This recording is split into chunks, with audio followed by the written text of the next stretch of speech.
പൂപ്പാറ മുള്ളൻതണ്ടിൽ സർക്കാർ പുറമ്പോക്ക് ഭൂമിക്ക് ഏറിയ സംഭവത്തിൽ റവന്യൂ വകുപ്പ് ശക്തമായ നടപടികളിലേക്ക് കടക്കുന്നു. മാധ്യമവാർത്തകൾ തുടർന്ന് സ്ഥലത്തെത്തി പരിശോധന നടത്തിയ വില്ലേജ് അധികൃതർ 2 പേർക്ക് നോട്ടീസ് നൽകി. 7 ദിവസത്തിനകം ഭൂമി ഒഴിയണമെന്നാണ് നിർദ്ദേശം. മുള്ളൻതണ്ടിൽ സർക്കാർ പുറമ്പോക്ക് ഭൂമിയിൽ അനധികൃതമായി ഷെഡുകൾ നിർമ്മിക്കുകയും ഏലം കൃഷി നടത്തുകയും ചെയ്തവർക്കെതിരെയാണ് റവന്യൂ വകുപ്പിന്റെ നടപടി. സ്ഥലം നേരിട്ട് സന്ദർശിച്ച വില്ലേജ് അധികൃതർ 2 കയ്യേറ്റക്കാർക്ക് നോട്ടീസ് നൽകി.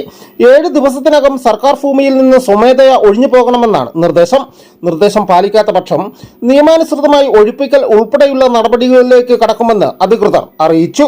നിയമസഭാ തെരഞ്ഞെടുപ്പ് കാലഘട്ടത്തിലാണ് ഇവിടെ വ്യാപകമായ കയ്യേറ്റം നടന്നതെന്നാണ് റവന്യൂ വകുപ്പിന്റെ കണ്ടെത്തൽ.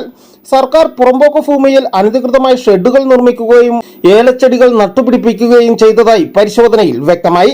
ഡിജിറ്റൽ സർവേ പൂർത്തിയാക്കുന്നതിന് മുമ്പ് ഭൂമി കൈവശപ്പെടുത്തിയ അവകാശവാദം ഉന്നയിക്കുക എന്ന ലക്ഷ്യത്തോടെയായിരുന്നു കയ്യേറ്റമെന്നാണ് അധികൃതരുടെ വിലയിരുത്തൽ. കോതമംഗലം പൈങ്ങാട്ടൂർ സ്വദേശികളും തമിഴ്നാട് സ്വദേശികളുമാണ് റവന്യൂ രേഖകളിൽ പാറ പുറമ്പോക്ക് എന്ന് രേഖപ്പെടുത്തിയ ഭൂമി കയ്യേറിയതെന്നാണ് കണ്ടെത്തൽ. കയ്യേറ്റം ശ്രദ്ധയിൽപ്പെട്ടതിനെ തുടർന്ന് നേരത്തെ റവന്യൂ വകുപ്പ് പരിശോധന നടത്തി സ്റ്റോപ്പ് മെമ്മോ നൽകിയിരുന്നെങ്കിലും അത് അവഗണിച്ചാണ് വീണ്ടും ഷെഡ് നിർമ്മാണം നടത്തിയതെന്ന് അധികൃതർ പറയുന്നു. കുന്നിൻ ചെരുവിൽ നിയമവിരുദ്ധമായി നിർമ്മിച്ച വലിയ പടുതാക്കുളങ്ങൾ ദുരന്ത നിവാരണ നിയമപ്രകാരം റവന്യൂ വകുപ്പ് നേരത്തെ മണ്ണിട്ട് നികത്തിയിരുന്നു.